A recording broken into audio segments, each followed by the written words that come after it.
মাটিতে পা না রাখা, মাটির ঘ্রাণ, ঘাসের ঘ্রাণ, ঘাসফুল চিহ্ন,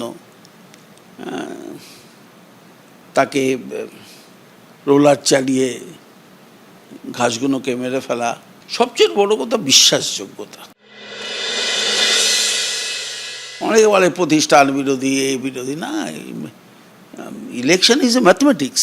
আমাদের দলের একটাই ম্যাথমেটিক্স ছিল, সেটা হচ্ছে মমতা বন্দ্যোপাধ্যায়। সে ম্যাজিকটা কাজ করেনি। বাংলা জুড়ে যে কর্মীরা, নেতারা এই তৃণমূলকে প্রতিষ্ঠিত করলো, বড় করলো, তাদের মতামতকে মূল্য না দেওয়া, ছাই প্যাক না ছাই প্যাক জোগাড় করেছে, তারা বুঝিয়ে দিয়েছে যে ডোবাতে জানি কিরকম ভালোভাবে ডোবাই। কংগ্রেসকে পাঞ্জাবে ডুবিয়েছে। এখানে এসছে তো আইপ্যাক বিভাজনের রাজনীতি করতে, অর্থাৎ একে অপরকে বিশ্বাস করতে পারছি না। আমি একটা তৃণমূলের কর্মীকে বিশ্বাস করতে পারছি না, কি শত্রু বেশে এসেছে না মিত্র বেশে এসেছে। এই একটা অবিশ্বাসের ছোঁয়া কিন্তু আইপ্যাক তৈরি করেছে, সংগঠনটাকে তুলে দিয়েছে। এই যে সংগঠন, ব্লক সভাপতি, অমুক সভাপতি, এই জায়গায় সব আইপ্যাকের লোকরা যায়।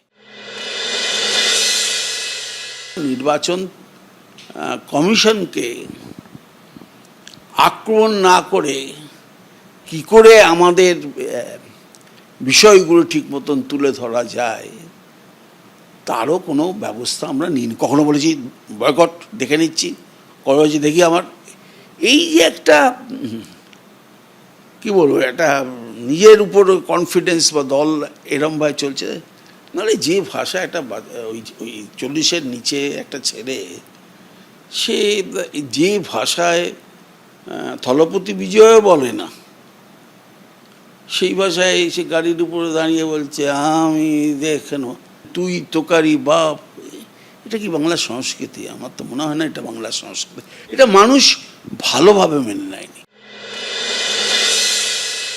আইপ্যাক রেকমেন্ড মানে তো ভাইপর রেকমেন্ড, নাহলে কোনো মিনিং আছে 74 জন বিধায়ককে বসিয়ে দেওয়া?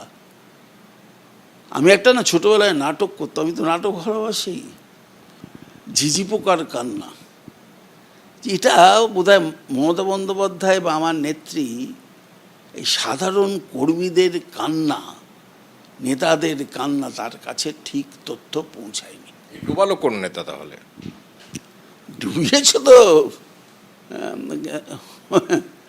ডুবিয়েছে তো নতুন কালচারের নেতা আইপ্যাক আর তার সঙ্গে ছাইপ্যাক, এই দুজন মিলেই ডুবিয়েছে। আর ডুবিয়েছে হচ্ছে যে কানে দুল, মাথায় লাল চুল, তার নাম তৃণমূল, এই কালচার। আমার তো কোনো মানেই আসে না। যদি শৌকতকে যদি দলে নেন, তাহলে শৌকতকে তার নিজের কেন্দ্র বদল করে বাংলা নিয়ে গেলেন কেন? একেবারে মমতা স্টাইল, মানে কোনোটাই পার্মানেন্ট না, শুধু নিজে পার্মানেন্ট। এটা কখনো হয় না।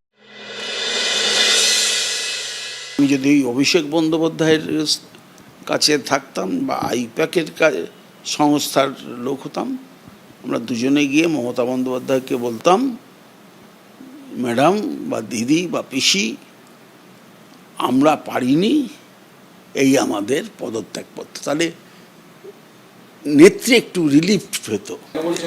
পদত্যাগ করা উচিত অভিষেক বন্দ্যোপাধ্যায়। ব্যর্থতা, এটা কিন্তু একটা শিক্ষণীয় বিষয় যে আমি পারিনি, আর আমাকে আটকে আগলে রাখার জন্যে আমাদের লিডার চেষ্টা করছে যে না না না। আমি অবাক হয়ে যাই, শুনছে কাগজে হাত তুলে দাঁড়িয়ে যান কেন? 211 থেকে 80 করেছে বলে তার জন্য হাত তুলে দাঁড়াতে হবে? দায়িত্ব নিশ্চয়ই সেনাপতির, 1 নম্বরে সেনাপতি। আর আমি শুধু সেনাপতির দায় দেব না, তার সঙ্গে আইপ্যাক সংস্থা, আর আমি দায়ী দেব নেত্রীর দুর্বলতা, এগুলো দায়ী। এবিপি আনন্দ, এগিয়ে থাকে, এগিয়ে রাখে।